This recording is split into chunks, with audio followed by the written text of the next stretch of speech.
He was a soldier, a journalist, a politician, a seeker of courage, hope, and justice. He was an artist, a Nobel Prize recipient, a talented speaker. He met every challenge he faced. And by the time he died, he was already a political and historical icon. He left behind a legacy of leadership, one that greatly influences our world today and will continue to motivate and guide our future leaders. He was Sir Winston Churchill, and this is his story of leadership and legacy.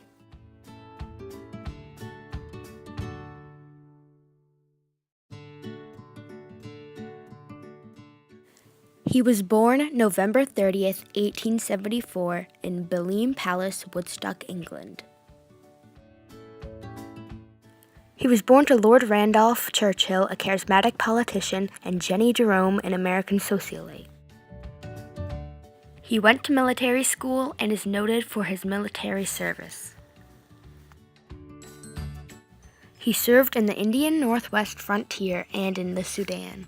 He wrote military reports for the newspaper and many books. In 1899, he left the army to work for the newspaper and was taken prisoner by the Boer War in South Africa.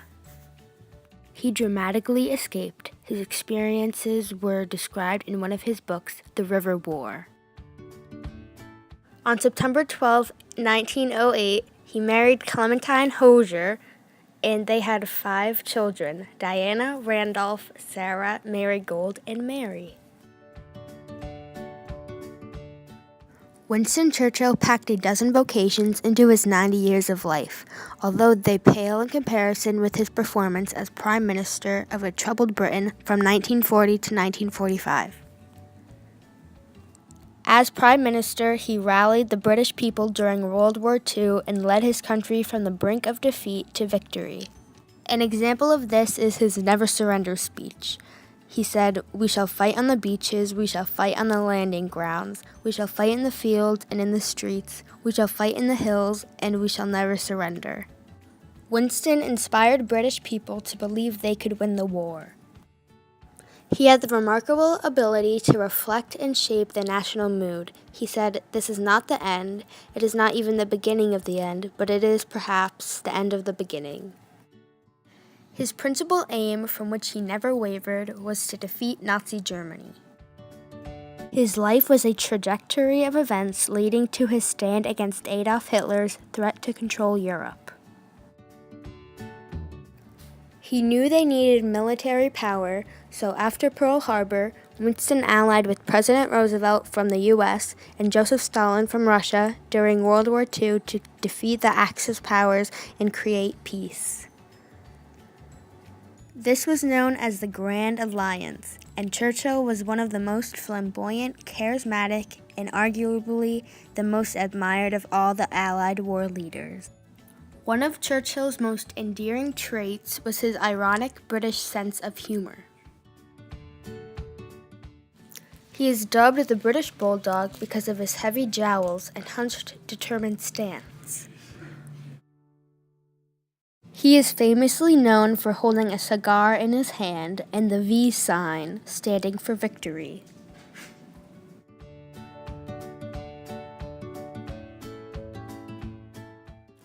Germany surrendered to the Allied powers in late April and early May of 1945.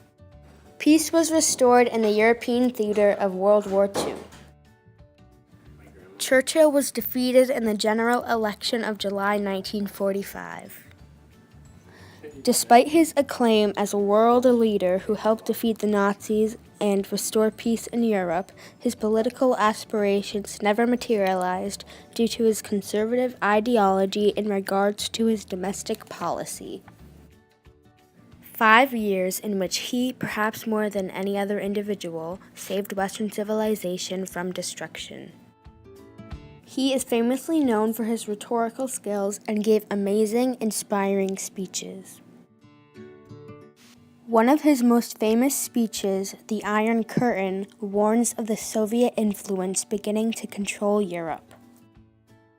The speech was delivered March 5, 1946, at Westminster College in Fulton, Missouri. He said, "From Stettin in the Baltic to Trieste in the Adriatic, an iron curtain has descended across the continent. Behind that line, all the capitals of the ancient states of Central and Eastern Europe, all these famous cities, and the populations around them lie in the Soviet sphere, and all are subject to Soviet influence and an increasing measure of control from Moscow." Churchill used the term to describe how the Soviet Union was beginning to carry out its plans for post-war dominance of Eastern Europe. In the general election of 1951, Churchill became Prime Minister for a second time. He was knighted by Queen Elizabeth in 1953. He retired from politics in 1964, aware that he was slowing down both physically and mentally. January 15, 1965, Churchill suffered from a stroke and died 9 days later. Unfortunately, he left us January 24, 1965, Hyde Park Gate, London, England. He was buried at St. Martin's Church in Baldon, near Woodstock in Oxfordshire, where he was born. Though he died that day, his legacy lives on. It lives on in the hearts of those he touched. He left a legacy of courage, selflessness, ingenuity, patriotism, and especially standing strong in the face of adversity.